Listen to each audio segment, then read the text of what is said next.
Ladies and gentlemen, may I have your attention, please? Covering both sides of the big issues with the analysis you trust on News Radio 1040 WHO.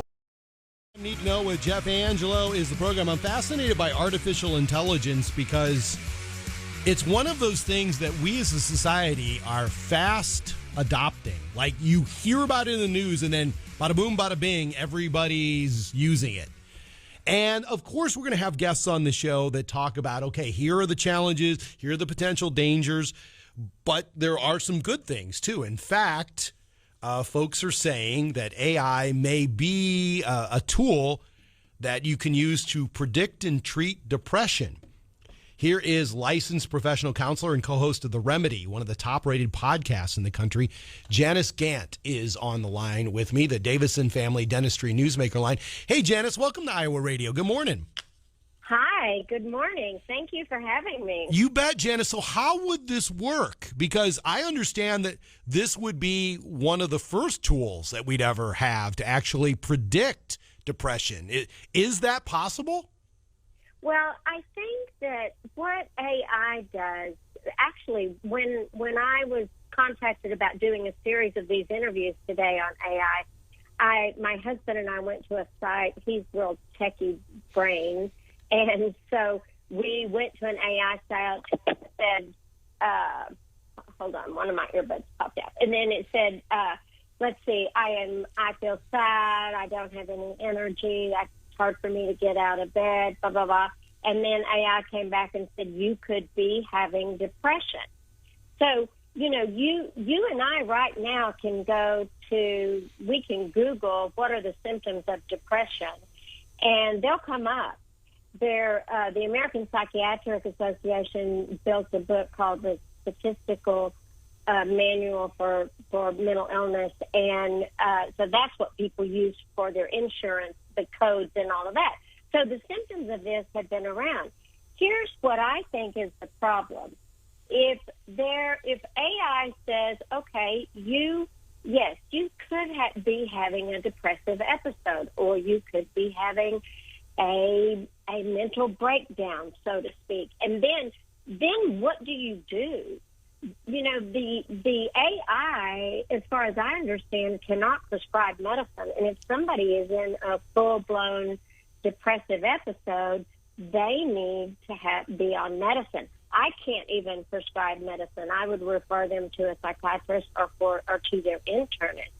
But the thing is that when somebody comes in my office and I am looking at them and they may have a flat affect, in other words, they might not be smiling, or they may have circles under their eyes, which would indicate loss of sleep, and they may not be real talkative. So that's one of the things that triggers in me, oh, this person may be depressed, and it may be pretty serious. So then the next thing when I say, have you thought about hurting yourself? Because one of the things that's so important that people recognize about depression is if depression goes untreated, it can worsen, and that's at the root of suicide.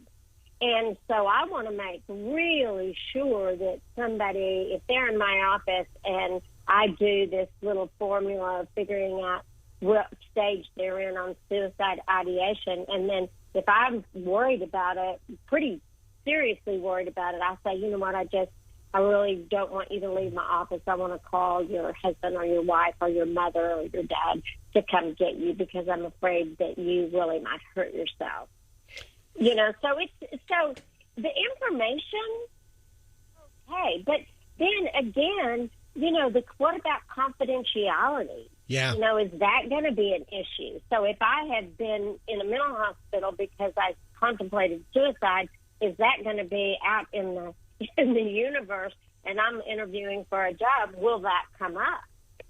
Well, and Janice, it was interesting that you were relating this to your own experience as a licensed professional counselor. Could you ever see yourself sitting there with a client and you're typing things into AI and it's helping you to diagnose the client? No, because there are characteristics that are pretty easily recognized if you know what you're doing. Yeah. So, it really wouldn't be helpful to me because I understand what it is and I can diagnose it. But what I cannot do, and this is the thing that concerns me, is that it claims that it can treat depression. Oh, yeah. And I don't think so. I think you need medicine. Yes, there are things that you can do in your day-to-day as far as going for a walk, exercising, watching your diet, things like that can be generally obtained on the internet. But if somebody is really depressed, it's serious.